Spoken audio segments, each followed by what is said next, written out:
Bueno, eh, hola a todos los que se fueron sumando. Si quieren podríamos ir arrancando con el encuentro. Primero me presento, yo soy Sofi, soy consejera estudiantil por parte de Motorcí con el Impulso, y junto a Jennifer y Abril vamos a estar moderando el encuentro de hoy, que se llama La perspectiva de géneros en nuestra formación. Esta es la anteúltima actividad que estamos haciendo en el marco de lo que es el Congreso de Psicología, que es una instancia que organizamos desde el Impulso, un poco con la idea de poder tratar diferentes temáticas que creemos que hacen a nuestra formación como futuros profesionales de la salud mental, pero que al mismo tiempo vemos que lamentablemente no se tratan, digamos, de manera transversal a lo largo de nuestro plan de estudios. Vemos que hay un cierto, digamos, déficit de tratar diferentes ejes dentro de nuestra currícula obligatoria y que lamentablemente nos deja quizás sin las herramientas suficientes para prepararnos como futuros agentes de salud mental, y que creemos que son muy importantes de poder tratar. Entendemos que esto, digamos, responde a diferentes cuestiones, pero fundamentalmente creemos que hay una falta de voluntad del decano Bilieri, de la gestión del decano Bilieri, de poder dar activamente estos debates con el conjunto, digamos, de la comunidad académica. Y bueno, un poco en esa línea es que surge este espacio para poder debatir entre todos sobre nuestra formación y sobre diferentes temáticas. En ese sentido estuvimos haciendo diferentes encuentros durante estas semanas, sobre políticas públicas, sobre neurociencias. Bueno, ya tuvimos una charla sobre géneros y pandemia, sobre salud comunitaria, bueno, etcétera, etcétera. Y hoy vamos a estar charlando sobre géneros, que nada, creemos que es algo fundamental que lamentablemente no, digamos, no se ve dentro de lo que son las materias obligatorias del plan de estudios, y que creemos que es fundamental. Como les mencionaba, este es el anteúltimo encuentro, hacia el final les vamos a comentar cuál sería el de mañana, digamos. Pero no sé, Jenny, si querés comentar un poco qué vamos a estar charlando hoy y con quiénes. Dale, bueno, buenas tardes a todos. Mi nombre es Jenny, como bien dijo Sofi, soy de Brote. Y bueno, nada, queríamos principalmente poder seguir visibilizando desde el impulso la importancia de que nos formemos, ¿no?, con perspectiva de género como futuros profesionales de la salud. En ese sentido, creemos que nuestra formación debe ser una herramienta de cambio social. Sin embargo, en la actualidad se nos enseñan textos que atrasan, desinforman y que ponen en juego nuestro verdadero rol como futuros profesionales. Bueno, vimos cómo durante estos últimos años, gracias a la movilización estudiantil, la predisposición de nuestros docentes y al movimiento feminista, se logró la incorporación de nuevos contenidos y se logró que se saque contenidos que la verdad que atrasaban un montón. Sin embargo, creemos que aún falta un montón.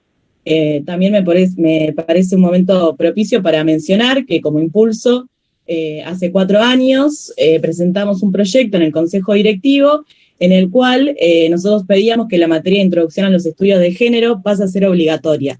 Y además le solicitábamos que las cátedras puedan incorporar a su contenido la perspectiva de género transversal.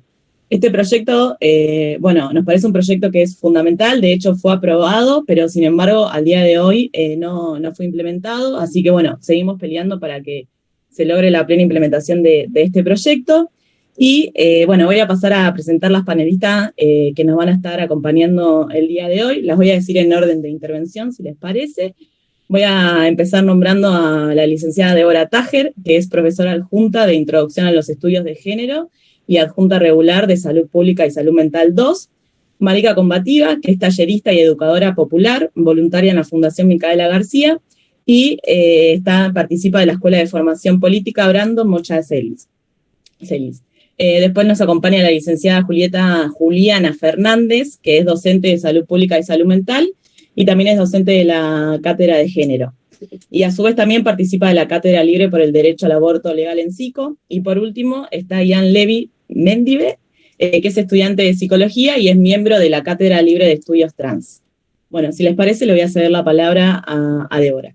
Muchas gracias.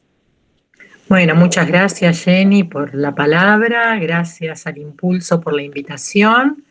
Estoy muy contenta de estar acá con ustedes, además de mis, digamos, de mis funciones dentro de la facultad, tanto a cargo de la Cátedra de Género como acompañando a la profesora Stolkiner como profesora adjunta regular en la Cátedra Salud Pública Salud Mental 2.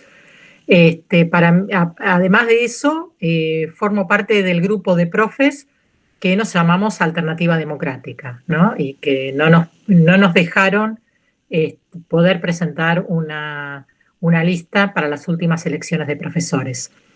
Y digo esto porque me parece importante, dentro de algo que decía Sofi recién, que acá estamos construyendo la otra facultad que queremos, la facultad que tome estas temáticas, la facultad que esté de cara a la sociedad, que esté tomando los temas que la sociedad necesita incorporar en la currícula de quienes trabajamos en el campo de la salud mental. Yo les cuento que aunque la ola verde explotó hará unos 5 o 6 años, nuestra cátedra tiene 34 años en la facultad, aunque parezca mentira. Es una cátedra que se creó en el año 87, pero que tiene una primera cursada en el año 85, en realidad como un seminario, en ese momento en la Cátedra de Psicología Social del profesor Kaminsky, donde la profesora Ana María Fernández, que fue quien creó esta cátedra, era adjunta. Entonces Ana armó este seminario porque ella formaba parte de un grupo de psicólogas feministas que se juntaban desde la dictadura en una institución que se llamó el CEM, Centros de Estudios de la Mujer, en el cual se agruparon muchas de las históricas, algunas ustedes las deben conocer.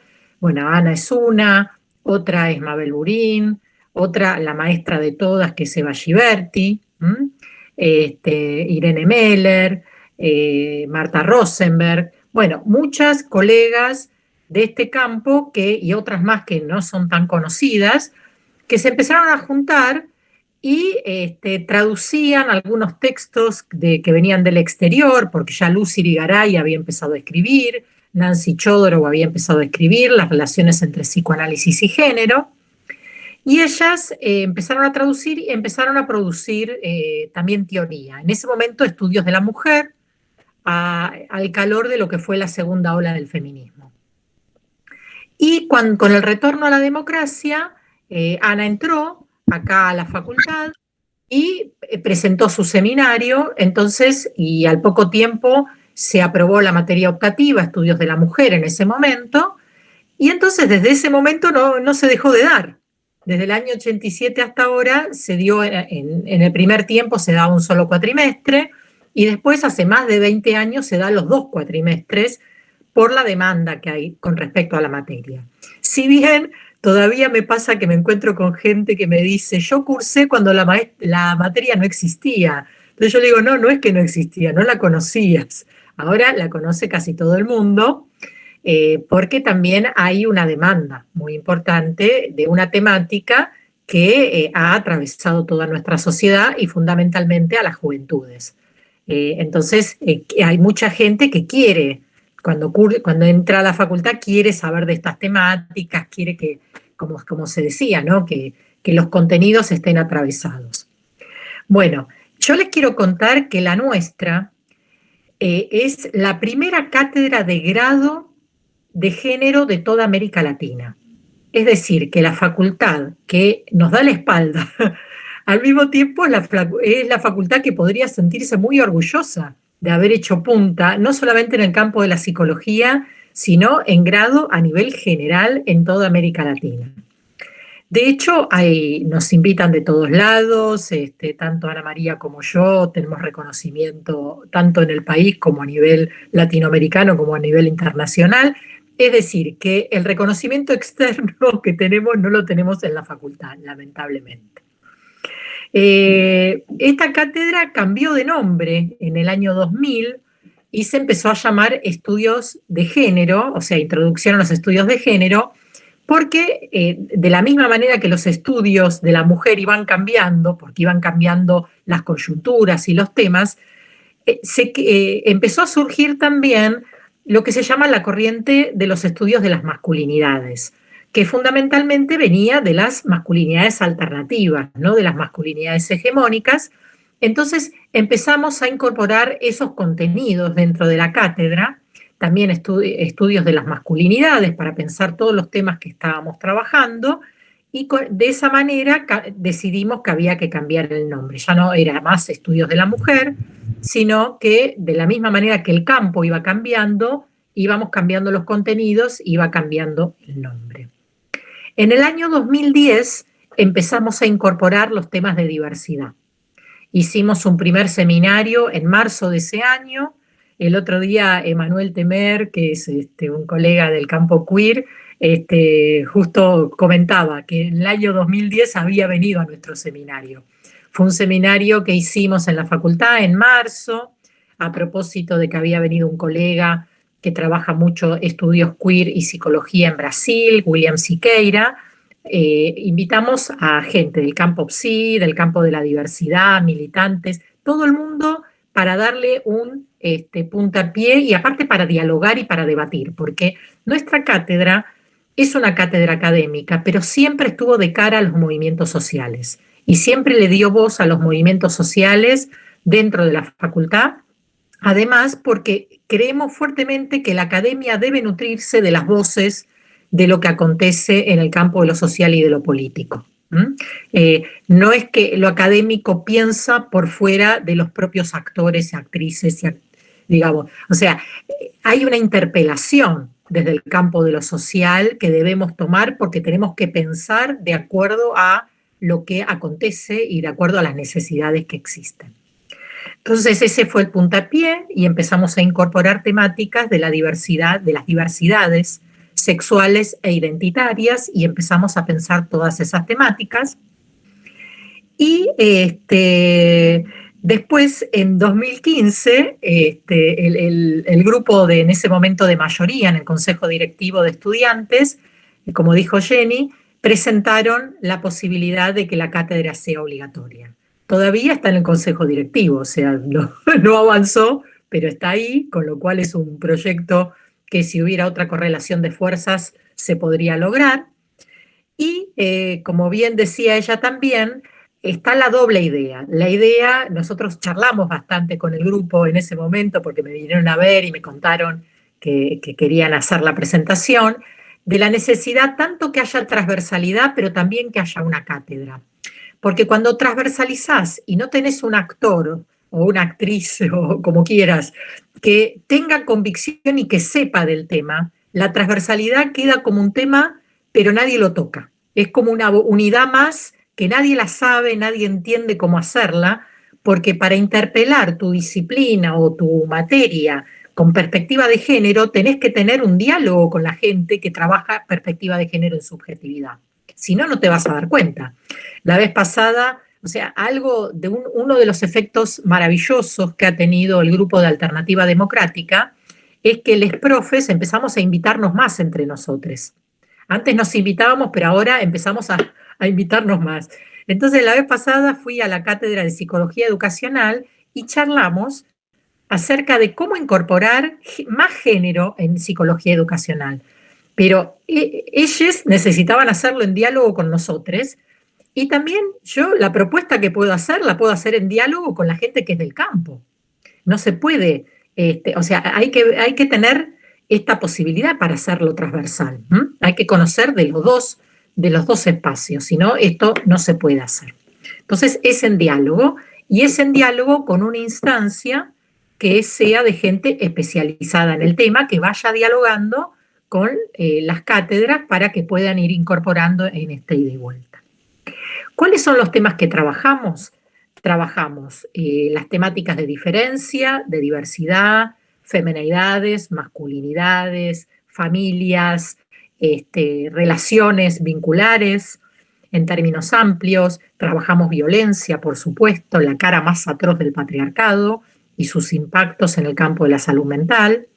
También trabajamos salud mental y salud integral con perspectiva de género. Incluimos también la perspectiva de trabajo y género, incluyendo categorías que el feminismo le ha aportado a los estudios del trabajo, que son la doble jornada, el trabajo invisible, la conciliación entre la familia y la esfera de lo laboral, que es un tema muy complejo, que se ha visto en la pandemia, como al no haberse distribuido la gestión de los cuidados, las mujeres se han visto estalladas por el requerimiento de cuidados, lamentablemente porque de eso no ha habido democratización. Entonces esa es una unidad que trabajamos en todos sus aspectos, en los aspectos subjetivos, pero también en los aspectos de capacitación y de mercado laboral. Y la última unidad es de psicoanálisis. No somos una materia psicoanalítica, aunque alguna gente se confunde, tampoco la facultad es una facultad de psicoanálisis, somos una materia del campo social comunitario, pero hay una unidad de psicoanálisis donde trabajamos psicoanálisis y género, las críticas a el psicoanálisis hegemónico, pero también como tenemos 40 años de psicoanálisis con perspectiva de género, no es un nuevo descubrimiento, es parte de lo que también transmitimos. Entonces, esto es un poquito lo que hacemos muchas otras cosas, investigamos, ya estamos como más de 10 subacit de diferentes temas, fundamentalmente los subacit son del área de salud, subjetividad y género. Hemos trabajado distintas etapas etarias, niñez, adolescencia, adultez. Hemos trabajado temas de atención primaria, temas de atención secundaria, digamos primer nivel, segundo nivel de atención, temas específicos. Y el último proyecto que el que estamos en este momento, que viramos un poquito, fue a partir de una experiencia de extensión que hicimos en el año 2018 en uno de los colegios preuniversitarios de la UBA, el Nacional Buenos Aires, a partir de una demanda por un tema también muy importante, que es la cuestión de las denuncias de abuso y los scratches, o sea, la respuesta autogestiva, tanto del campo de las feminidades y las diversidades, frente a la impunidad que fueron los scratches. Entonces hicimos un trabajo hermoso y participativo con toda la comunidad educativa, participaron 3.500 personas, formamos un equipo de 20 profesionales, nos apoyaron también de la Facultad de Psicología de La Plata, de acá la veo a María Laura Lavarello, que se incorporó, ella es de Psicología Institucional, nos ayudaron también, nos ayudó una ex docente de la Cátedra de Grupos, con la cual la Cátedra de Género ha tenido un intercambio desde los comienzos, porque bueno, la fundadora de esta cátedra era titular de la Cátedra de Teoría y Técnica de Grupos 1. Entonces, bueno, fue una experiencia maravillosa y esa experiencia después se siguió en 2019 porque nos invitaron de muchos otros colegios. Durante la pandemia también estuvimos trabajando con colegios, por supuesto online, y esa experiencia de extensión se convirtió en un nuevo UBACIT para poder trabajar y evidenciar qué está pasando en los colegios con estas temáticas y en el marco de la pandemia cómo se articulan, digamos, los abusos y los scratches también online, ¿no? En las redes que utilizan, bueno, todo el entorno de lo mixto y de lo, digamos, las especificidades de lo presencial y de lo online con respecto a esta problemática que la entendemos no como desde una perspectiva punitiva, sí desde una perspectiva que no tiene que haber impunidad, pero la única respuesta a la impunidad no es la punición. Entonces hay que sancionar, pero sancionar muchas veces implica un cambio cultural. Es decir, esto está mal, no se debe hacer. Y hay que hacer otras cosas. Esto no va más, que no es lo mismo que castigar. Son dos cuestiones muy, muy diferentes. Y les cuento, porque quiero tentarles también a que hagamos esa experiencia alguna vez en la facultad. Trasladar el dispositivo que utilizamos para los colegios, para la facultad, porque la facultad también tiene sus problemas de abusos, ¿no? De diferente tipo. Y también ha habido algunos scratches. Y me parece que podemos colaborar con el movimiento estudiantil, hacer una actividad de ese tipo, que estaría genial poder hacerlas.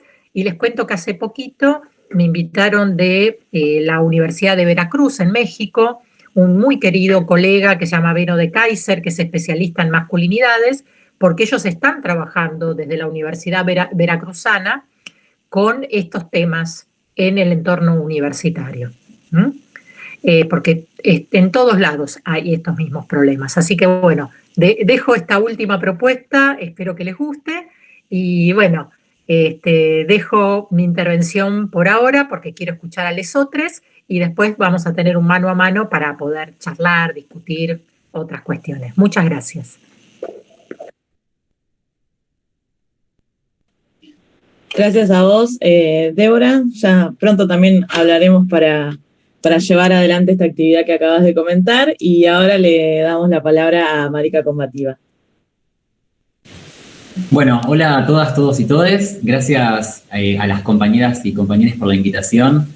Quiero aprovechar para saludar a Débora, quien fue mi profesora en dicha materia, y la vi por ahí también a Graciela Reid. Por favor, Graciela, te quiero mucho.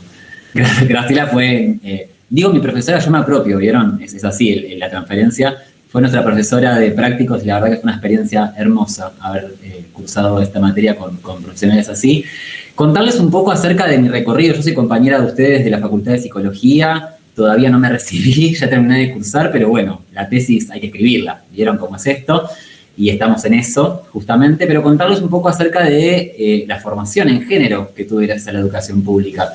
La primera vez que escuché hablar de género fue en el año 2014, casualmente en la cátedra de Psicología Social, yo cursé Weinstein en este caso, teníamos un trabajo acerca de elegir un grupo de estudio y trabajar la vulneración social de dicho grupo de estudio.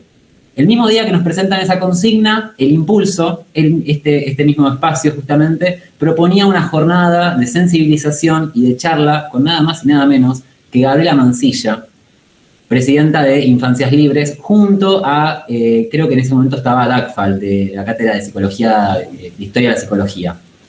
Realmente me cambió mi forma de ver el mundo y de vivir, básicamente. La semana pasada, cuando se aprobó cuando se aprobó la ley de inclusión y cupo laboral travesti trans, tuve la posibilidad de verla a Gabriela, abrazarme con ella en la plaza y agradecerle justamente por su testimonio, que fue justamente lo que me despertó. Me despertó no solamente como persona, porque obviamente cambió mi forma de ver el mundo y de nombrarme. Aprovecho para mandarle un abrazo enorme a todos mis compañeros y hermanos no binarios por el Día de la Visibilidad No Binaria, que fue el día de ayer, pero sobre todo en nuestra formación y con respecto a género. Muy ilusamente, en ese 2014, la conocí a Gabriela, la abracé y le dije, pensando que yo, una marica, tenía la posibilidad de hacer esto, le dije, no voy a descansar hasta que género sea obligatoria. Bueno, no he hecho mucho porque esto ocurra, pero aquí estamos, digo.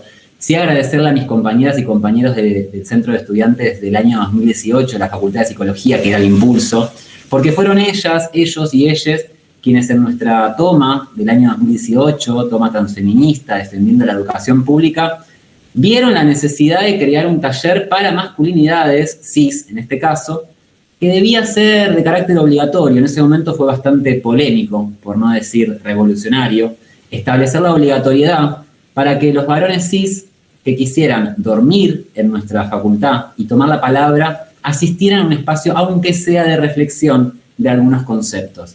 En ese momento, la Comisión de Géneros del Centro de Estudiantes, que obviamente estaba a cargo del Impulso, no tuvo mejor idea que recomendarme a mí como esa tallerista, y bueno, aquí estoy. Agradecerle a todos los profesionales que me dieron una mano con este tema, porque realmente era algo en lo que yo no venía trabajando, y hace 2 años y medio que hago talleres para masculinidades que ya no son para masculinidades cis, sino que son para todas las personas, para mujeres cis, para varones cis, para transmasculinidades, transfeminidades, para personas no binarias, para adolescentes, para jóvenes, para adultos.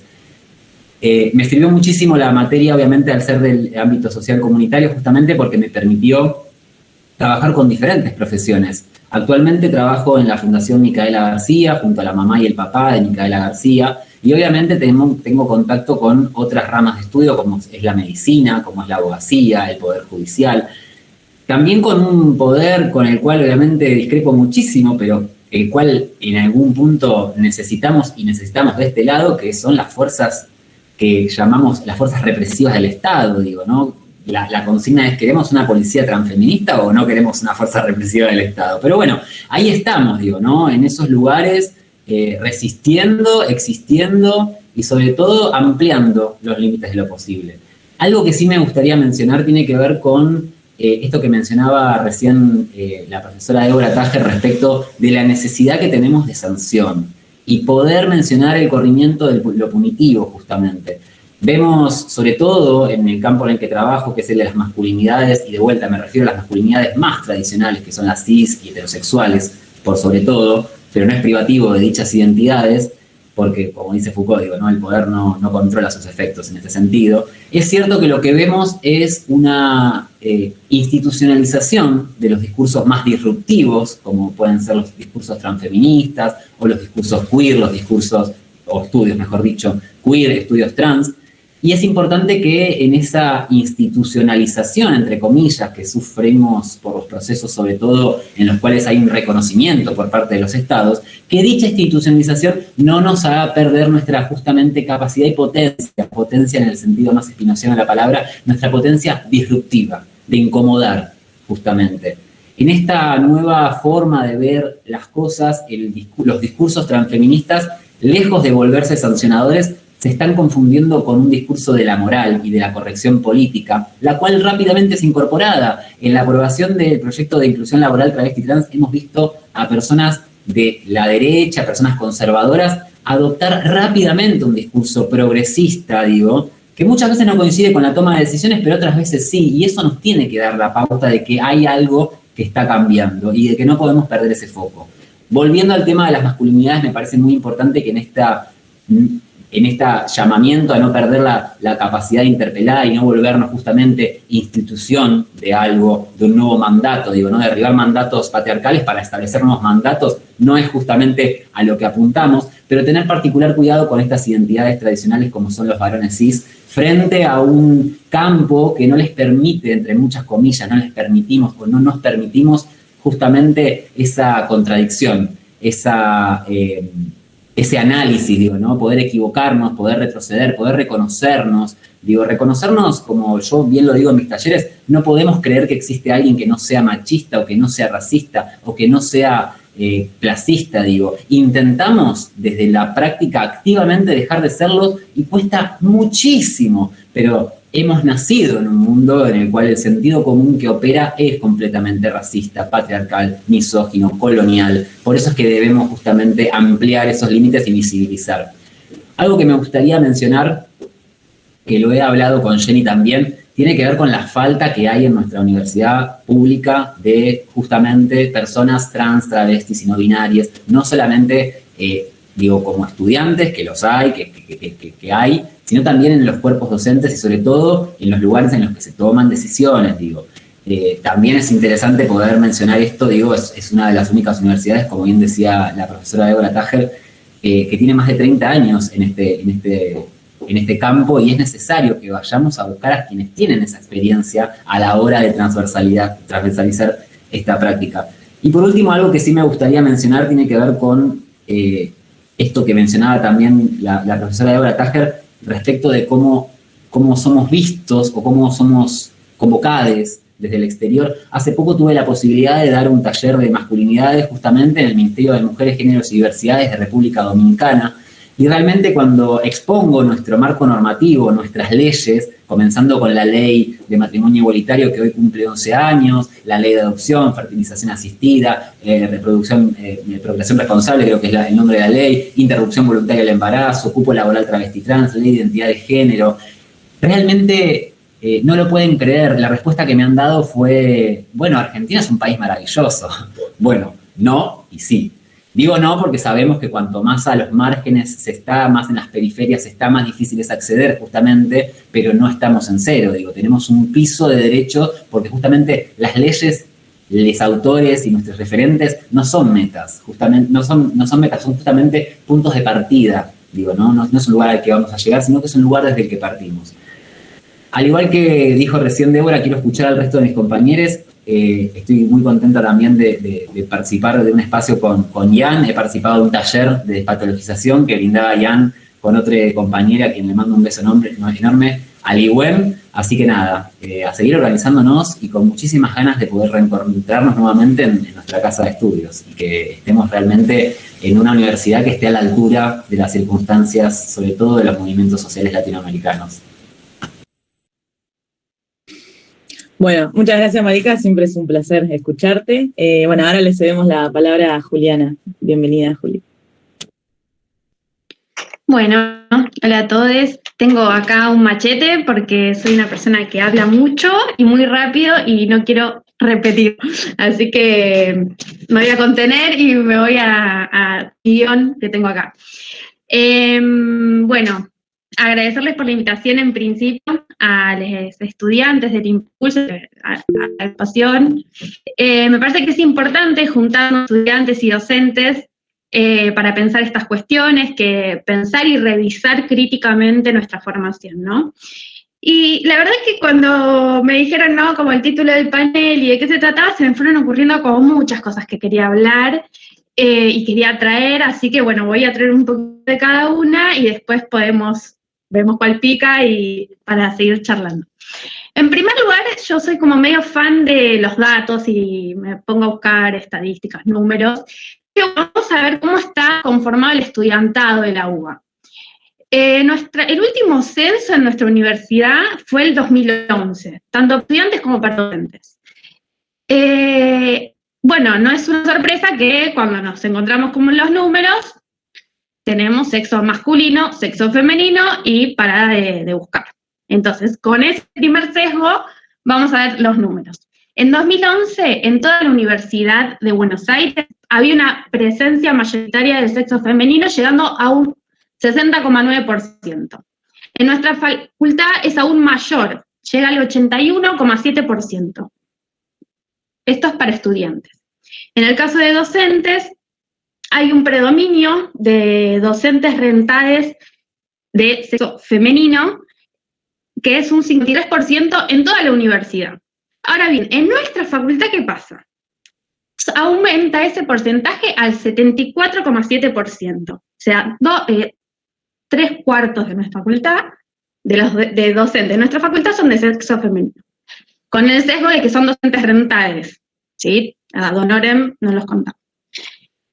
Ahora bien, otra cuestión. Como sabemos, años en las cátedras no ha habido concursos. En la mayoría de las cátedras es algo que se estuvo poniendo muy ahí en mucha charla sobre eso. Entonces, si no hubo concursos, por lo tanto, hay menos profesores regulares, porque se van jubilando, ¿no? Nos vamos quedando profesores titulares regulares. Lo que suele suceder es que queda un adjunto como interino, ¿sí? Hasta tanto haya concurso. Con lo cual, los datos que tenemos del censo no nos estarían sirviendo porque en los últimos 10 años cambiaron drásticamente al no abrirse concursos. Entonces, ¿qué hice? Me fui al sistema académico. Entonces me puse a contar de quiénes están a cargo de cátedra. Bueno, ¿para ver qué porcentaje? Bueno, 50-50. ¿Sí? Entonces vemos cómo estudiantes eran el 81% sexo femenino, después bajaba las docentes rentadas al 74,7%, y cuando se sube la jerarquía, baja al 50%. ¿Sí? Primer cuestión, techo de cristal en nuestra facultad. Bueno, segundo punto que quería traer. Nuestro plan de estudios fue modificado por última vez en 1990, con lo cual muchos de ustedes no habían nacido, y yo era chica, quiero decirlo, ¿no? Tampoco. En esta última reforma, materias obligatorias van a ser electivas, y no cualquier materia, ¿eh? Materias que trataban estas temáticas, como por ejemplo psicología preventiva, y luego la voy a nombrar de vuelta. Más de 30 años pasaron desde la última revisión de este plan de estudios, 30 años también en los que ha tallado y ganado derechos en las calles, movilizaciones sociales que en nuestra facultad no generaron impacto alguno en la currícula. En este sentido, me pregunto, ¿qué psicólogos estamos formando? ¿Por qué no hay una revisión del plan de estudios a la luz de las nuevas generaciones y las conquistas de derechos? ¿Y a quiénes es funcional esta formación? ¿Y a quién no le conviene que haya una reforma del plan de estudios, no? También, o sea, claramente. Bueno, medio bajón, medio desalentador todo este primer panorama, pero ahora viene algo que a mí es lo que me gustaría compartirles, que es una experiencia, que es la Cátedra Libre por el Derecho al Aborto en Psicología, y que también somos bastante inquietas y hacemos muchas actividades, entre ellas, bueno, les voy a presentar la Cátedra Libre, porque así sigo mi guía. Las cátedras libres son una estrategia de la Campaña Nacional por el Derecho al Aborto. En 2015 fue la primera en las facultades sociales y en 2016 empezó la de psicología. Nuestra cátedra libre en psico está conformada por docentes, investigadores, graduados, estudiantes, y se conformó con el objetivo principal de instalar el debate por la legalización del aborto voluntario. Además, buscamos incidir en la inclusión de contenidos sobre el derecho a decidir sobre el propio cuerpo y sobre el aborto como un tema de salud pública en la formación de grado. Bueno, a su vez buscamos aportar y construir herramientas conceptuales y prácticas para los psicólogos frente a las interrupciones de embarazo desde una perspectiva despatologizadora y también de prevención y promoción de la salud. Entonces, asumimos la responsabilidad de profundizar un debate interdisciplinar, sostener la circulación sobre en los espacios de la facultad que habitamos y brindar, bueno, herramientas a futuros profesionales y también a docentes y profesores, porque la verdad que hemos generado bastante conocimiento y bastante, bueno, por lo menos somos revoltosos. Entonces, también pensamos que estar en los márgenes como cátedra libre tiene una potencia. Tenemos autonomía para poner en cuestión los saberes establecidos dentro de los muros de la facultad, y libertad para darle voz a quienes junto con nosotros abogan por el derecho a decidir. Porque también, como bien circula en nuestra facultad, lo silenciado más tarde o más temprano hace síntoma. Entonces, ahora desde la Cátedra Libre, desde este colectivo, y no solo yo, nos preguntamos, ¿qué lugar ocupa la cuestión del aborto en la formación de grado, siempre desde una perspectiva de género, claramente? ¿Qué sentido aparecen en torno al aborto en los docentes, en estudiantes, en graduados? ¿En qué posicionamiento se ubican en digamos, toda la comunidad académica frente a la IBE? ¿Qué discursos disciplinares y no disciplinares circulan? Y hoy tenemos ley, y entonces hoy podemos ir por más, ¿sí? Como esto que decía recién Marica, que era que, bueno, son pisos, los tenemos que poner a jugar. En estos años hemos hecho un montón de cosas, pero a lo que voy a ir es a 2 investigaciones que realizamos. También, más números. Yo, bueno, soy la obsesiva de los números. Pero voy a tratar de pasar la parte cualitativa. Realizamos 2 investigaciones exploratorias, una en el 2017, otra en el 2019, y ahora estamos haciendo la tercera, que les voy a dejar un link para que la completen, si no la completaron, nos vendría muy bien. Para conocer los posicionamientos de la Facultad de Psicología en relación a la IBE. Las fuimos cambiando también de acuerdo a que entre el 2017 y el 2019 tuvimos el debate parlamentario, con lo cual queríamos saber más cosas y cosas distintas. Y la del 2019 para el 2021 tuvimos ley, con lo cual la fuimos modificando para saber cosas más piolas. Entonces, al abordar el tratamiento del tema en el aborto en la currícula de grado, indagamos los espacios curriculares en los que las personas que participaron del estudio habían tenido acceso a tratar el tema. Aparecieron en las dos investigaciones que hicimos las mismas materias. No hubo mucha diferencia ni variación en este caso. En las materias obligatorias, cuando se trataba el tema, era en ética y derechos humanos, en psicología social, como nombró Marica, y en salud pública, salud mental. Todas estas del ciclo de formación general de la carrera. En cambio, entre las materias optativas siguen apareciendo como principales psicología preventiva, introducción a los estudios de género y el rol del psicólogo en el equipo interdisciplinario de salud. Todas son del ciclo de formación profesional y del área comunitaria, ¿no? Son como esos nichitos en donde, bueno, los que estamos acá nos vamos queriendo meter porque nos llevamos bien, nos sentimos contenidos, no salimos espantados corriendo con lo que escuchamos, pero no está bueno. Entonces, empezar a pensar cómo hablar de estos temas, también esto que decía de, bueno, transversal, una materia obligatoria, esto también lo preguntamos, ¿de qué manera quieren trabajar este tema? ¿De qué manera les interesaría? Y en ambos estudios, sí, el 97% de las personas en el 2019 estaban no solo de acuerdo en trabajar el tema, sino en trabajarlo mayoritariamente, más del 50% de manera transversal y un poquito menos en una materia obligatoria. Entonces, claramente hay una forma de pensar estas cuestiones en los participantes del estudio, que fueron mayoritariamente estudiantes. Después puedo dar datos de eso, los tenemos, pero digamos, no quería traer esto solito. Y los sentidos que aparecieron, que acá me parece que es donde podemos pensar bien cómo se impregna o no la perspectiva de género en nuestra formación. Aparecía como, bueno, es un tema de actualidad, un tema relevante, por eso necesitamos estudiar. Bueno, es importante estar informados, bueno, también, sobre muchas otras cosas también, pero bueno, otro sentido. Un tercer sentido que para nosotros fue súper interesante elaborar fue que es parte de la práctica profesional. Ahora bien, cuando aparecía este sentido, era justificado de 2 maneras distintas. En primer lugar, aparecía de forma recurrente la idea de acompañar. Por otro lado, se identificaba también la idea de tratar. Estas modalidades se relacionan con los diferentes enfoques desde los que comprendemos a la salud y en función de las cuales se producen diversos sentidos sobre el aborto. Por un lado, registramos nuevamente explicaciones que aludieron a efectos psicológicos intrínsecos de la práctica del aborto, no el traumático que hay ahí, un discurso que ya sabemos desde dónde se justifica, y por otro lado se lo ubicó como una problemática de salud pública o una problemática social. También apareció que es un tema de derechos, ¿no? de mujeres, de personas con capacidad de gestar, apareció muchísimo más esa palabra y esa incorporación, esto de personas con capacidad de gestar, cuerpos gestantes, todo apareció en el 2019 con muchísima diferencia, apareció como mucho más. A partir de acá, varias cuestiones para revisar en nuestra formación.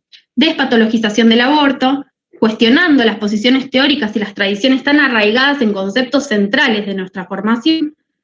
También problematizar lo traumático, ¿no?, entre comillas, y no tutelar las decisiones respecto del aborto. Y de respecto de muchas otras cuestiones, ¿no?, como profesionales futuros, profesionales de la salud. También nunca me sale esta palabra, desindividualizar las prácticas, a partir de un enfoque comunitario y feminista frente a los reduccionismos biologicistas, médico-hegemónicos, patriarcales, cis heteronormativos, etc. Un largo etcétera. Bueno, como para ir cerrando, a partir de estos resultados y de la temática del panel, me parece como importante que podamos pensar dos cosas. Por un lado, el curso obligatorio de la Ley Micaela. Un curso virtual y autoadministrado que es para toda la comunidad académica de la UBA, sin tener en cuenta las distintas especificidades de las facultades, en nuestro caso como futuros profesionales de la salud. Es un curso para todos igual, o sea, nosotros lo mismo que los de económicas, arquitectura, ¿no? Porque necesitamos saber lo mismo. Bueno, es un avance que esto ocurra en nuestra universidad, pero no deja de parecer una actividad que permite como tildar un checklist del cumplimiento de una ley, sin avanzar en una real implementación de la ley efectiva. En términos discursivos, además, nada de lo que circula en nuestra facultad de manera hegemónica aparece en ese curso. Entonces, ¿se pueden interpelar de esta manera los saberes hegemónicos? Bueno, no, ya sabemos la respuesta. Entonces, no alcanza con el curso de la Ley Micaela claramente, y menos si es de esta manera. Pero bueno, la gestión tiene ahí un tilde. Y para terminar, tesinas con perspectiva de género. Una deuda que tienen con todos nosotros. Pero hay. Entonces, como docente, acompaño tesinas en el marco de la cátedra de Introducción a los Estudios de Género, y cada vez tenemos una demanda mayor y tenemos poca renta, tenemos pocos nombramientos, entonces hay una incapacidad de poder agarrar todo y hacerlo de la forma que queremos, pero bueno, lo hacemos. Pero es importante mencionar y no olvidarnos las limitaciones con las que nos encontramos, estudiantes y docentes a la hora de encarar la escritura y el acompañamiento. Quienes trabajamos desde una perspectiva de géneros, derechos y salud integral, apostamos al crecimiento de esta forma de ejercer nuestra profesión, y a veces es una apuesta a la producción de conocimiento, ¿no? Desde esta perspectiva. Y nos gustaría acompañar, digamos, a todos quienes quieran escribir desde ahí. Pero también lo hacemos con nombramientos ad honorem o con nombramientos rentados de ATP, de ayudantes de trabajos prácticos, con lo cual necesitamos siempre otros trabajos para poder sostener estos trabajos que queremos y que deseamos. Desde la Cátedra Libre por el Derecho al Aborto publicamos nuestro primer libro, no sé si saben, en el 2020, que se llama El Derecho al Aborto en la Formación PSI, Tensiones, Demandas y Desafíos. Se puede descargar gratuitamente, lo pueden comprar, después también puedo dejar un link. En ese libro decidimos incluir un apartado, tiene 3 apartados. El tercer apartado es de tesinas, no todas las tesinas, claramente, pero sí, cada estudiante, ahora colega, hizo su presentación, y sobre tesinas que acompañaron docentes de la Cátedra Libre, y se abordó el derecho al aborto desde la historización, desde discursos, desde acompañamientos, desde el rol del psicólogo, etc. Bueno, entonces, para terminar, como docente, graduada, investigadora e integrante también de la Cátedra Libre, considero que la producción de conocimiento es fundamental, dar el debate adentro y afuera de la facultad. Por eso celebro este espacio y el intercambio que se pueda generar, porque necesitamos perspectiva de género en nuestra facultad, necesitamos que ciertos discursos sean interpelados, pero también que se reconozcan las demandas del movimiento estudiantil y del movimiento docente, Y aquí me parece, con las tesinas, podemos encontrar uno de muchos puntos que nos pueden movilizar de manera conjunta. Así que bueno, hasta acá llegó mi machete. Me encantaría seguir acá, pero ya cedo la palabra a Ian, que tengo muchas ganas de escuchar. Bueno, muchísimas gracias. Ahí tengo eco. Esperamos ansiosos el link del libro. Ahí lo están pidiendo en el chat. Y nada, siempre es muy bueno tener los datos en términos cualitativos, ¿no? Se nos arma el gráfico de en la cabeza y ahí quizás vemos que es más desigual de lo que lo pensábamos. Así que bueno, ahora les doy la palabra a Ian. Bueno, buenas noches a todos. Bueno, para mí es un re honor participar en este panel. Conozco a las 3 personas, bueno, a Débora por su fama, digamos, y porque también compartí como coayudante alumno en la Cátedra de Salud Pública y Salud Mental de Stolkiner, compartí equipo tanto con Débora como con Juliana, y bueno, con Marica también nos conocemos del activismo y talleres. Y de la facultad, bueno, también. No tuvimos tanto tiempo para compartir presencialmente, pero sí. Bueno, entonces, más que honrado, agradezco la invitación. Me presento brevemente, nuevamente, mi nombre es Ian, hay muchas personas que no saben cómo pronunciarlo. Utilizo pronombres masculinos, es una práctica que trato de instalar siempre que puedo, para mí tiene que ser abarcativa tanto para personas cis, trans, y soy estudiante avanzado de la facultad. Espero terminar el año que viene, con suerte. Además soy acompañante terapéutico desde el año 2003, es decir, hace ya bastantes años que trabajo en el campo de la salud, y también estoy acá en calidad de miembro de la Cátedra Libre de Estudios Trans. Para quienes no conocen la cátedra, les cuento, es un proyecto ad honorem creado en el año 2018 en la Facultad de Filosofía y Letras de la UBA, y entre sus objetivos principales, digamos, están habilitar un espacio de articulación, investigación y trabajo teórico dentro del campo interdisciplinario de los estudios trans. Y aprovecho para mencionar que, bueno, en tanto funcionamos de manera ad honorem, es decir, que no recibimos remuneración por nuestro trabajo dentro de la facultad y otras actividades, digamos, de extensión. Actualmente estamos impulsando en diálogo con AGD UBA la propuesta de medidas para la inserción y la mejora de condiciones para personas trans en la universidad, tanto de docentes, no docentes y estudiantes, para promover no solo el ingreso o el acceso, sino también la permanencia y el crecimiento dentro de la facultad. Brevemente, otra cosa que menciono, ingresé a la carrera en el 2017 y la calidad de nuestra formación es algo que me preocupó y ocupó los pensamientos desde el primer momento en que ingresé. Como estudiante trans de la facultad, como agente de salud y docente también de extensión en perspectiva de género en un curso de extensión que doy en la UCES, atravieso tanto desde lo personal como desde lo profesional diversas problemáticas ligadas específicamente al cisexismo en nuestra formación. El cisexismo es algo que se encuentra arraigado al campo de la salud y salud mental con mucha fuerza, tanto desde la instancia de gestación de profesionales a las prácticas mismas que reflejan dicha formación. Y bueno, debido a que el tema, digamos, que nos convoca hoy o por el cual nos convocan, es muy extenso y complejo de abordar y también se puede abordar desde inmensa cantidad de aristas, y yo particularmente, considerando a las personas que van a participar en el panel, con tanto recorrido también en la temática, me voy a abocar específicamente a la presentación y análisis de una problemática respecto de la perspectiva de género en nuestra formación. Y lo voy a hacer desde la perspectiva de los estudios trans. Se los introduzco. Los estudios trans, para quienes no saben, son un campo académico crítico e interdisciplinario en desarrollo.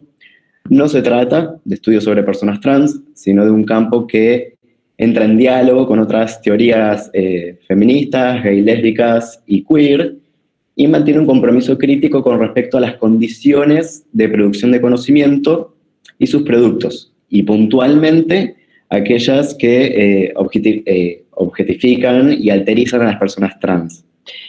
Insisto, es un campo en desarrollo, pero concretamente se puede decir que consiste en identificar y analizar las relaciones desiguales en los procesos de producción de conocimiento y sus consecuencias específicamente para las personas trans. Y antes de continuar, por las dudas, como psicoanalista en formación que pienso mucho en la enunciación, quiero despejar posibles recepciones del planteo en términos de problemática. La idea para mí de señalar problemáticas no es en términos punitivistas, digamos, sino al contrario, constructivista y en calidad de revisión de discursos y prácticas que estén generando impactos materiales concretos y específicos en términos de desigualdad de derechos. Bueno, quienes se dediquen a la investigación, yo me estoy adentrando también, entenderán que generalmente es por donde se suele comenzar, ¿no? La identificación de un problema, y luego vendrán las propuestas de resolución de los problemas, las conclusiones, etc. Pero lo más importante primero es delimitarlo. Entonces, pienso, ¿no? La perspectiva de género en nuestra formación ligada a procesos de conocimiento, les quería traer específicamente la falta de inclusión de personas trans, desde lo discursivo, desde lo teórico, desde lo práctico, es decir, así sea desde saberes experienciales a saberes específicos, es decir, en calidad de personas expertas. Esta falta es sencilla para mí de identificar en los procesos de producción de conocimiento, pero muchas veces puede pasar por alto, pero a lo que jamás se le escapa es a las consecuencias. Es decir, esto no es algo novedoso, es algo que muchísimas teóricas trans analizan desde hace muchísimos años. Desde ya los estudios trans comienzan en los años 70 y luego continúan consolidándose más fuertemente en la década de los 90. Luego les voy a pasar el chivo de la Cátedra Libre de Estudios Trans, que estamos en este momento dándole difusión a un proyecto audiovisual que trata de una colección de más de 56 videos de distintos intelectuales trans a lo largo de todo el mundo. Es muy interesante realmente conocer sus investigaciones, su recorrido académico y desarrollos. Bien, entonces, respecto del problema que les traigo, es un problema que excede a nuestra formación, si bien, pero a mí me parece importante poner en la lupa. En principio, me parece importante traer, digamos, o dar cuenta o mencionar que no hay un consenso respecto del significado de la metáfora perspectiva de género. Y tampoco lo hay de sus usos, prácticas, agencia y performatividad, así como tampoco sobre sus acciones políticas y del activismo que se realiza en su nombre. Es algo que se nos escapa a muchas personas que nos dedicamos o trabajamos bajo el nombre de la perspectiva de género, es algo que se nos escapa. Y especialmente en el ámbito de la psicología no hay un consenso respecto de lo que significa o implica incorporarla al campo. Es decir, hay planteos, digo, ya los estuvimos mencionando algunos, hay planteos, hay hipótesis, investigaciones, es decir, hay acercamientos, desarrollos, pero es claro que no hay un consenso. Y de esta falta de consenso se desprende una serie de problemas éticos y epistémicos, digamos, en torno a los usos e interpretaciones de la perspectiva de género para la producción de conocimiento, que es lo que puntualmente les estoy trayendo. Perdón por la redundancia, pero realmente quiero ser muy específico y claro. En la Facultad de Psicología, digo, en nuestra formación, en la UBA específicamente, porque la verdad es que no conozco en profundidad otras formaciones de psicología en otras universidades públicas, en profundidad muy vagamente sí.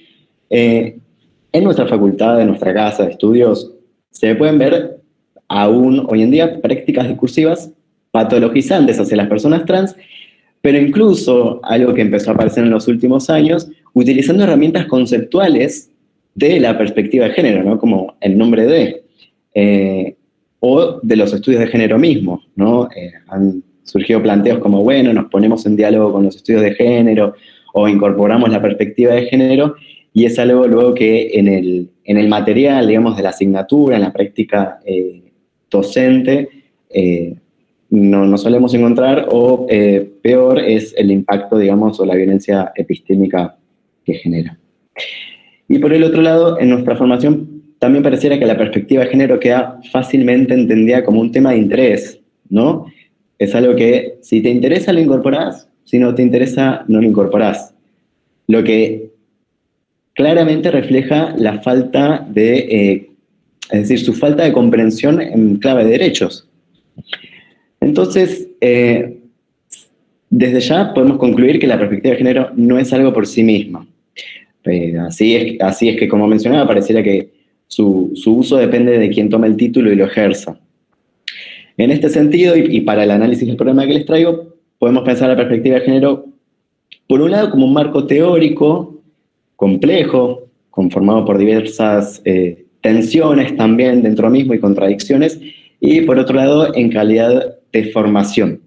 Me parece que estas son las dos formas en las que más se presenta la perspectiva de género en nuestra formación, más allá de la incorporación propia y personal, luego de cada alumno, docente, no docente, cátedra y resto de la comunidad académica. Y en este sentido, pensando a la perspectiva de género como formación, lo primero que podemos analizar en las diversas ofertas que existen, digamos, esas que se nos escapan, es a quiénes está dirigida, ¿no? La formación. Y lo primero que podemos identificar es que generalmente está dirigida a personas cis. Y acá voy a aclarar dos cosas por las dudas. Una es que utilizo la categoría cis en tanto categoría teórica y política, ¿no? Sin reducirla meramente a lo identitario o a una distinción en base al sexo asignado al nacer y su identificación o no a él. Es decir, no estoy hablando de personas cis y personas trans, ¿no? Y por otro lado, para justificar esto que estoy diciendo, les voy a traer un ejemplo muy concreto que, bueno, Juliana ya un poco lo acercó, mencionó el curso de la Ley Micaela. El ejemplo más cercano a nuestra comunidad académica es este curso establecido para toda la comunidad académica de la UBA, a partir de la Ley Micaela. Es un curso en pos de la erradicación de problemáticas de violencia y desigualdad en torno al género. Y lo paradójico es que, a su vez, dentro del curso se cometen diversas violencias de género y epistémicas. El curso, para quienes no lo han hecho aún, está conformado por una serie de videos en donde diversas personas de reconocimiento académico ofrecen su perspectiva y conocimiento y recorrido respecto de diversos temas y problemáticas englobados dentro de la noción de perspectiva de género. Pero recordarán o podrán resignificar sus recuerdos del mismo, que el curso ha cometido diversos graves errores con fuerte impacto negativo para la comunidad trans. Cuando digo comunidad trans, engloba, digamos, aunque sé que esto es polémico de hacer, engloba a personas trans, travestis y no binarias. Dentro del curso se ha mencionado a una teórica activista trans, en masculino, y con su nombre asignado al nacer.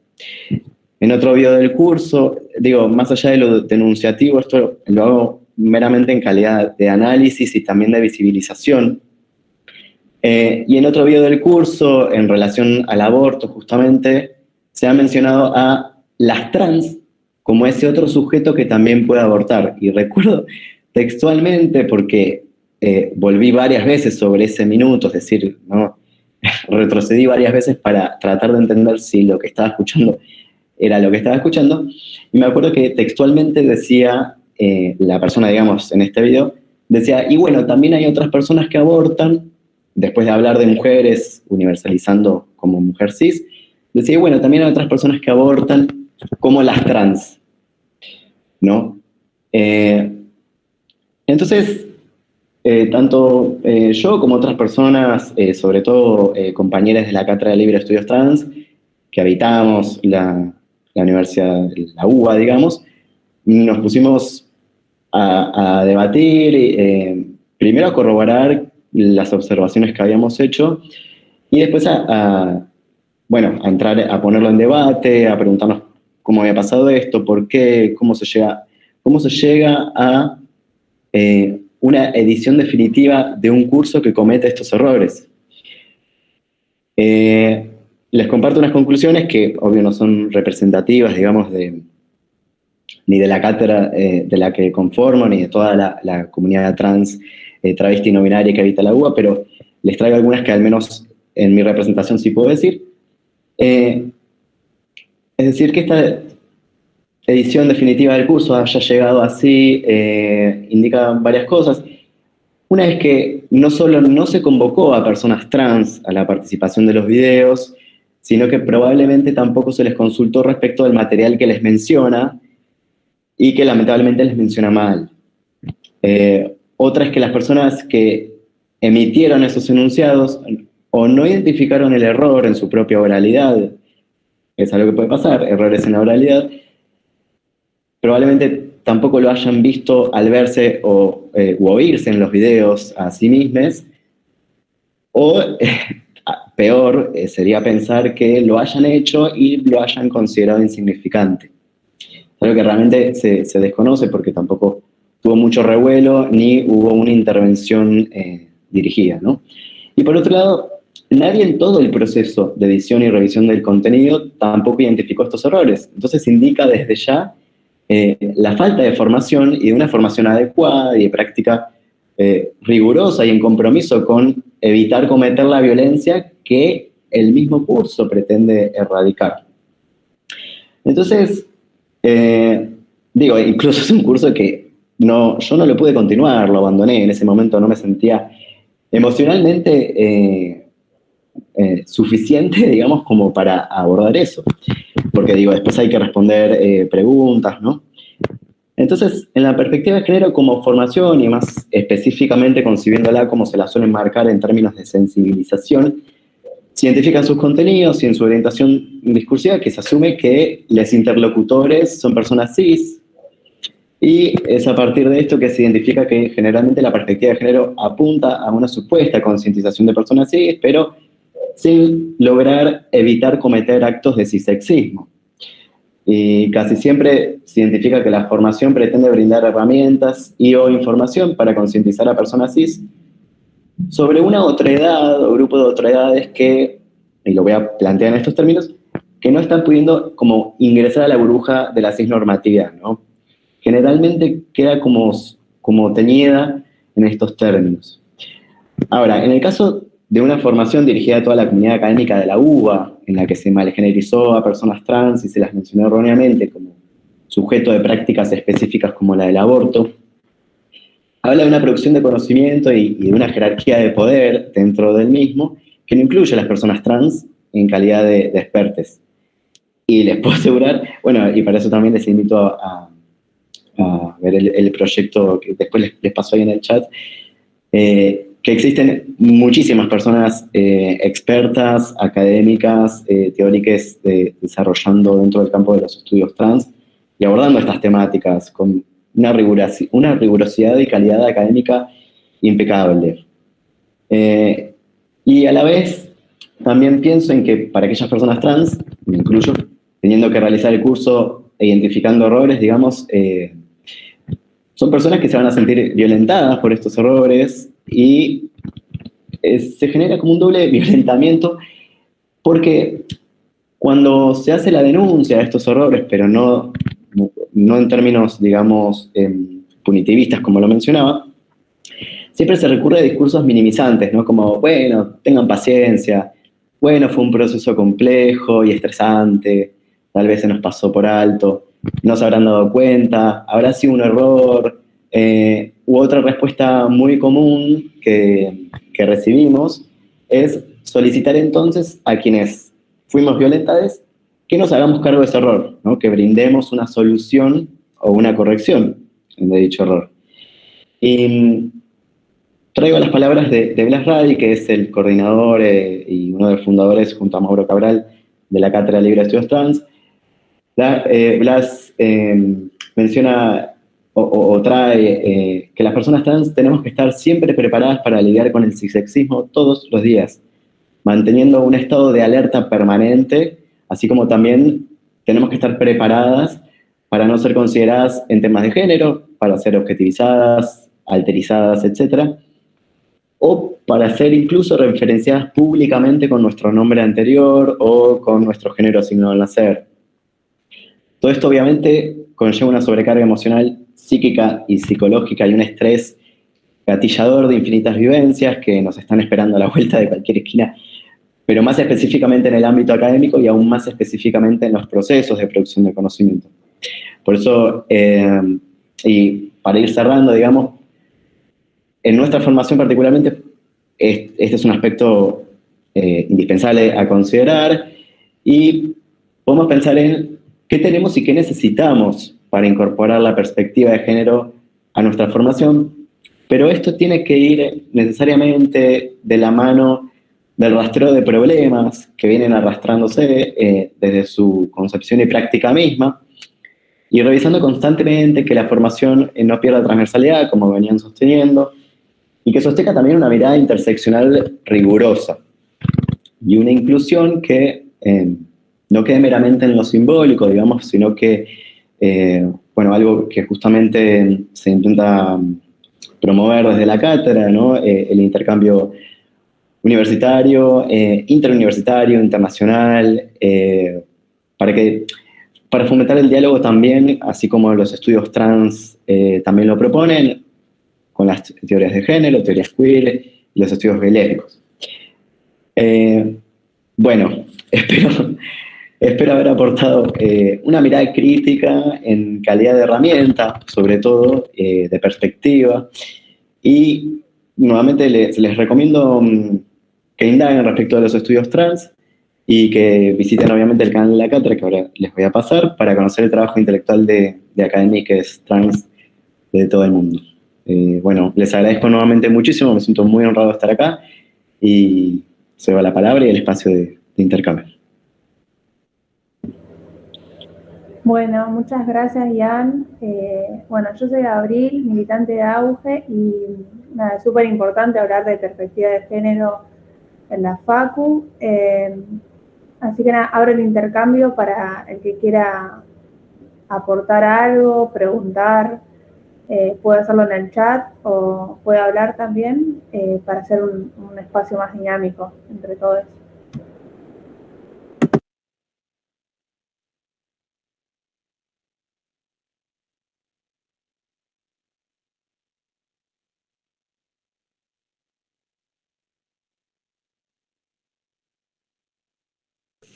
A mí me gustaría contarles algo a propósito de lo que dijo Ian. Ese curso es un curso que ha sido hecho por muy poca gente. De hecho, muchos de los especialistas en género de la universidad no nos preguntaron, nos excluyeron totalmente. Y creo que yo lo que quiero compartir con ustedes es que además de qué colectivo está excluido, digamos, y cómo se tematiza, que es esto, Ian lo colocó perfectamente, es, a ver, ¿cómo lo puedo transmitir? ¿Vieron cuando se dice, tengo un amigo negro, tengo un amigo judío, bueno, que es la gente que no tiene ningún interés de realmente incluir la diversidad, sino que muestra a sus amigos para decir que no discrimina, pero en realidad no le interesa interpelarse. Y este curso tiene algo de eso. Es una temática que no se podía obviar, porque la ley Micaela es una ley que obliga a todos los espacios públicos a hacer una capacitación, pero son cosas que se hacen obligatoriamente y se hacen así nomás. Y además se hacen también como respuesta a, por ejemplo, la demanda de base en esta facultad de que haya una obligatoriedad de la cátedra de género. Entonces, en vez de darla a cátedras alternativas relacionadas con lo social, que incluye en los diferentes discursos, meto una obligatoriedad de algo lavado, que no dice nada, y que comete errores si no les interesa. Esto que vos decís, disculpame, perdóname si te hice sentir mal, ¿viste? Perdóname si te hice sentir mal, no, revisalo, hacelo bien, ¿no? ¿Viste eso? Ups, sorry, ¿no? Eso de la cultura de mala mía, que son todas expresiones horribles, digamos, de no responsabilización subjetiva frente a las temáticas y de no formación real de todo lo que estos campos que ya fuimos mencionando, que tienen muchas líneas, con toda la seriedad de los bagajes existentes. Entonces, eso yo lo quiero contar, y también quiero contar otras experiencias que he tenido dentro de la facultad, donde somos una cátedra de 34 años y te ponen a hablar en igualdad de condición con personas que empezaron ayer en las temáticas, que no tiene nada de nuevo, no tiene nada de malo, porque la gente obviamente va entrando al campo, pero hay tomadas de pelo también, ¿no? En el sentido de que todo es igual.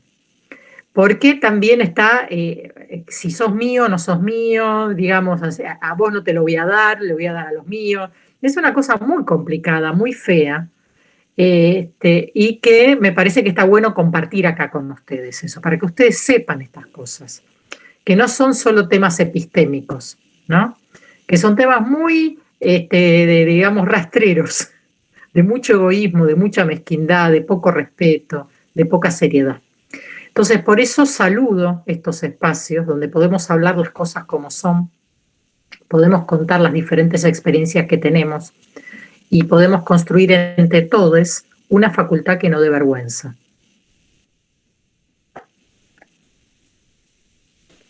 Bueno, me salgo de la vaina por hablar después de Ian. Gracias por traer esto porque quiero agregar varias cosas respecto primero de la ley Micaela. Digo, como persona que trabajo en la fundación, es importante mencionar de que la ley Micaela establece la formación de manera transversal, permanente y obligatoria. Y permanente quiere decir todo el tiempo, no un curso. Es todo el tiempo, todos los años, se debe renovar. Y esa obligatoriedad también implica la jerarquía, desde la persona que hace tareas de jardinería en el municipio hasta la ley intendente, con lo cual un beso a Biglieri, digo, ¿no? Las cabezas de nuestra facultad, digo, tienen que también tener esta formación. La ley Micaela fue sancionada en el año 2019, entre gallos y medianoche, como se dice, por el caso de denuncia de Telma Fardín. La ley Micaela perdió 11 proyectos, que perdieron estado parlamentario. Los que se aprobaron en el 2019 tienen que ver justamente con esto que estamos mencionando hoy en día. Es importante mencionar que la ley tiene datos que permiten evaluar cambios cualitativos y cuantitativos, cuántas personas hicieron el taller y qué cambios se registran respecto de esto, con lo cual es importante en esto y en lo que voy a decir a continuación que tomemos nuestra justamente posición y nuestro rol en esta sociedad y en esta universidad y en esta facultad para poder exigir estas leyes y estas banderas que son básicamente leyes con nombres de personas, de activistas, como lo es Micaela García.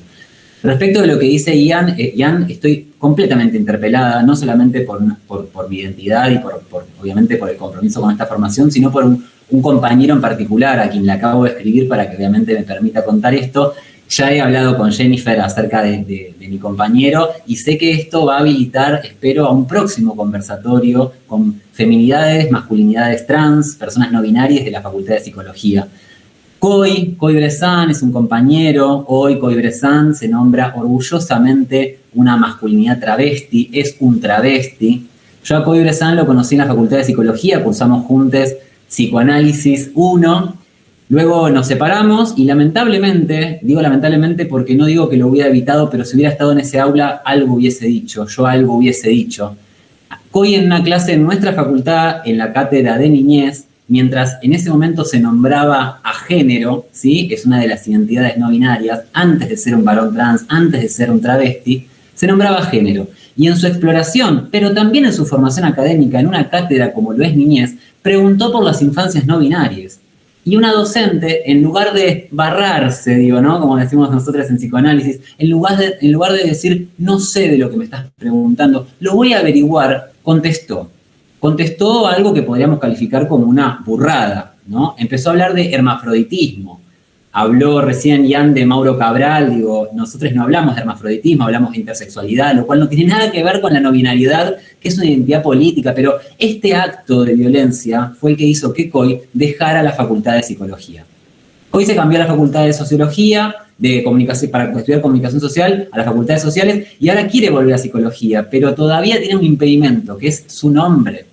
Todavía está registrado con el nombre con el cual fue asignado al nacer. Y traigo esto porque realmente conozco a mis compañeras y compañeros del Impulso y sé que esto va a habilitar un próximo conversatorio en el cual me encantaría que podamos hablar de estas identidades completamente invisibilizadas en la facultad.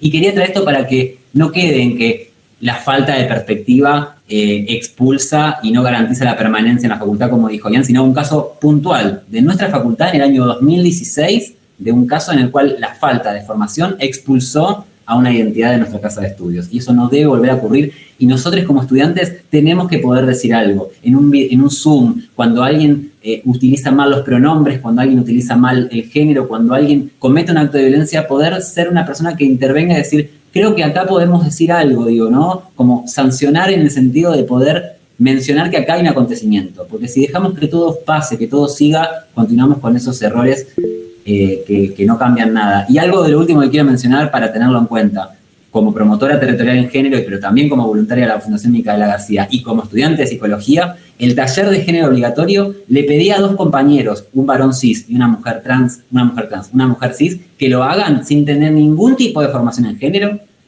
y no vieron los videos y lo aprobaron. Simplemente eso voy a decir. Gracias. Y quiero estar en ese conversatorio.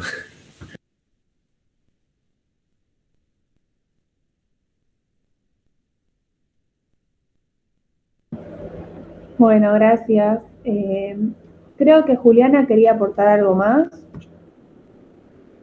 Sí, algo chiquito, estaba viendo si que alguien más se había anotado.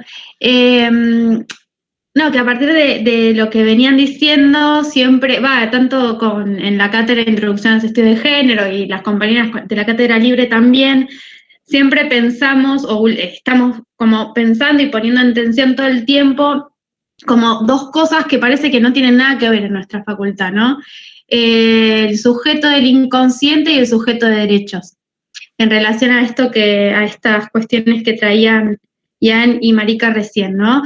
Parece como que una cosa no tiene nada que ver con la otra, como, ¿no? Bueno, a mi consultorio entra el sujeto del inconsciente, ¿no? Bueno, pero el sujeto de derechos está como, ¿no? Como que parece que son 2 cuestiones que no pueden conciliarse, ¿no? Ese es el discurso hegemónico psicoanalítico en nuestra facultad, ¿no? Como si esas 2 cosas no pudieran conciliarse, como si nosotros como psicoanalistas, en el caso de ser psicoanalista, como dijo Débora, nuestra facultad no es de psicoanálisis, aunque parece, si nosotros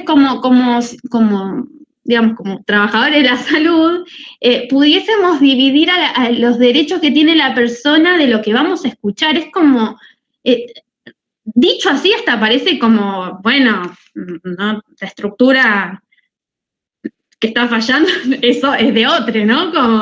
Pero me parece como, esa cuestión me parece tremenda, como seguir pensando, ¿no? Como en 2 polos que no tienen nada, que parece como, bueno, no, podemos pensar en derechos o podemos hablar del inconsciente. Nada, eso me quedó picando, y también decirles que dejé una bocha de links en el chat, y para que mis compañeras de la cátedra libre no me reten, les muestro el libro, que si lo quieren tener, ahí están los links. Nada más, creo que este chivo me hace sentir extraña, así que dejo la palabra para alguno y otro.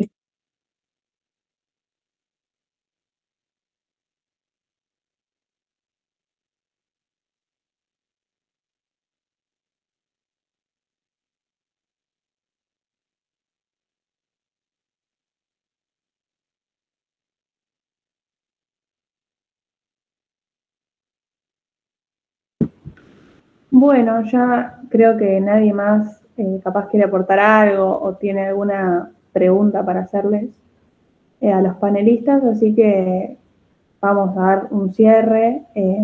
Muchas gracias a todos por venir y a todos los panelistas que nos acompañaron hoy.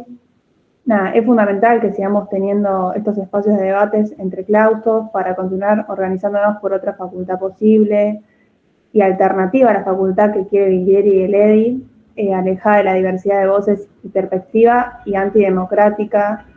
Nada, queremos una facultad que sea feminista y diversa, que no esté ajena a las redes feministas que se siguen expandiendo y que nos sostienen.